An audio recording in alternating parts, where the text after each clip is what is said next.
He's the most interesting pirate that you've never heard of. He was a tall, blonde, mustachioed Dutch man whose quest for revenge would lead the Spanish to believe that he was the devil himself. A man that Henry Morgan referred to as a great and mischievous pirate. This is the untold story of Laurance Degraph.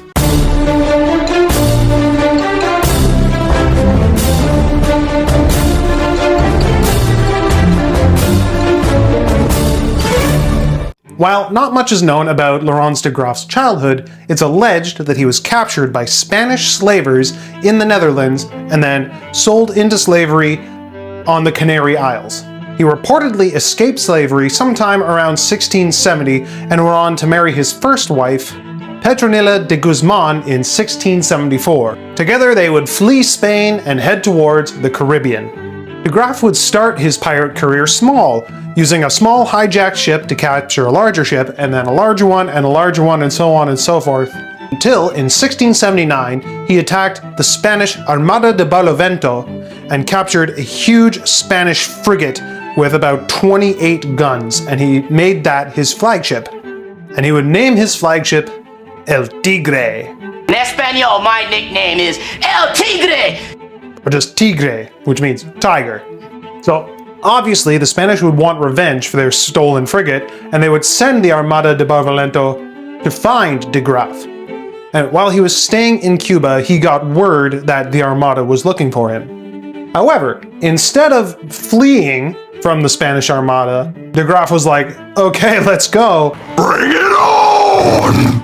And he went out to find the Armada himself. The battle lasted for about 7 hours until the Spanish ship, the Princesa, threw up a white flag and surrendered. Look out, he's got a white flag!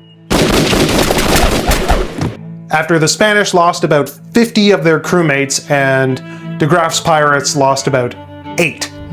So de Graaf would capture the Princesa and the 120,000 pesos inside, and he would rename it to the Francesca. And of course, he made the Francesca his new flagship. Now, a fun fact about de Graaf is that he presented himself as a gentleman. He had long blonde hair, a fancy mustache, and he wore very fancy gentlemanly clothes. As well, he kept on his ship a troupe of musicians so that his crew had entertainment at all times, and the musicians would play triumphant music whenever he was victorious in battle. Hail the conquering hero! So de Graaf's next target was Honduras, and when he got there he found 2 large galleons laying empty. And instead of attacking the empty ships, he decided to go off and hide and wait for them to get filled up with cargo. Because, you know, more treasure. But his plans would get kiboshed when another pirate, Nicholas van Hoorn, sailed in for the kill steal and captured the 2 empty ships. Despite this, de Graaf and Van Hoorn would eventually join forces with a couple other privateers and pirates to launch a raid on Veracruz. Together they had a fleet of 13 ships and about 1,300 pirates. So, using the 2 empty ships that Van Hoorn had captured, they sailed into the harbor, and de Graaf and a few men snuck into the town and went around disabling the defenses of the city and sabotaging the local militia. And with the town's defenses disabled, Van Hoorn was able to come in with the rest of the pirates and take the town with no resistance. They were able to round up about 6,000 citizens and hold them in various churches and cathedrals for 3 days with no food or water. Van Hoorn would then start torturing the locals for information about the treasure that they had hidden around the city. Now, de Graaf didn't like how Van Hoorn was treating the locals, and the 2 of them had a dispute about the brutality of what Van Hoorn was doing, and they decided to settle their differences in a duel, the old-fashioned way. Now, neither man was severely injured in this duel. However, Van Hoorn would suffer a slight cut on his wrist. No big deal, right? Wrong. In an age where penicillin and antibiotics didn't really exist, a small cut could prove deadly, and Van Horn's cut got severely infected and turned gangrenous, and in 2 weeks, he was dead. And after this, the pirates took off from Veracruz and just narrowly escaped a fleet of Spanish warships that had come to rescue the town. In November of 1683, De Graaf and his crew arrived in Cartagena and set up a blockade around the city. My lord, is that legal? After about a month or so of this blockade, the governor of Cartagena sent out 3 ships to try and break the blockade and disperse the pirates. However, the Spanish crew was not nearly as well seasoned as the pirates, and they were quickly overwhelmed, and the 3 ships were captured, along with a bunch of Spanish sailors who were held captive. And this battle happened on Christmas Eve. So the next day, Christmas Day, De Graaf sent a bunch of the Spanish sailors back to Cartagena to see the governor with a letter, and the letter said, "Thanks for the Christmas presents," because he was nothing if not a sassy little lad.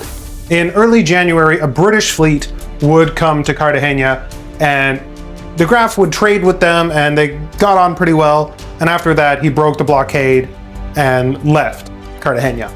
In July of 1685, De Graaf led a raid on the town of Campeche. However, this battle would go on for so long that by the time the pirates made it to shore, all the Spanish settlers had taken their treasure and ran. So when they got to town, they found it abandoned, pretty much, with no treasure there.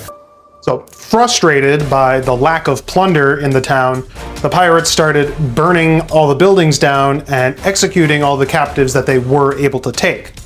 And again, De Graaf stood up against the deplorable violence that was being done to these innocent captives. Instead, he decided to take the captives onto a ship and ransom them as hostages. I mean, gotta make that bag, am I right? So at some point later in his life, De Graaf became a privateer for France and would use his letter of marque to attack English and Spanish settlements and ships. So in March of 1691, De Graaf was on shore, spending some of his spoils and, getting a little tipsy at a local tavern. In his drunkenness, he insulted a local barmaid named Anne du Levant. Now, Anne was a certified bad bitch, and she drew a pistol on him and threatened to kill him for insulting her. So naturally, they got married. She would be De Graaf's second wife. We don't know what happened to his first wife. Maybe she died or he just didn't care anymore. There's scant information about that particular topic. However, Anne du Levant would accompany him on several of his future voyages, allegedly. So for the rest of his career, he would go on to launch raids on Jamaica, Cuba, and the Cayman Islands. At one point, he tried taking on a Spanish fleet 3 times the size of his French fleet, but he was handily defeated and was barely able to escape with his life. Now, the end of De Graaf's life is just as mysterious as the beginning of it. Allegedly, he went with French forces to Louisiana and helped to set up a colony there in what is modern-day Biloxi? This in Mississippi. No one knows exactly where or when he died, but I like to think that he died somewhere in Louisiana eating crawfish boils and listening to jazz music, because those existed back then. So, there we go. I think part of why De Graaf's life lives in so much obscurity is because very little is actually known about him or his life. Very little was documented about it. But hopefully, if more people like me or you found videos like this interesting, some more of his life can be brought to light. If you did find this video interesting, please don't forget to hit like and subscribe, ring the notification bell to know when I drop these pirate videos, and if you feel like supporting the channel, I will be dropping links in the description below. And are there any other pirates you want to hear me talk about? I've got a list of pirate videos that I've already done. I have a whole list of ones I want to cover, but if you have some obscure pirates that you think most people don't know about, let me know and I'll cover them on the channel. Until then, don't forget to drink water, do your push-ups, and stay safe. Till next time.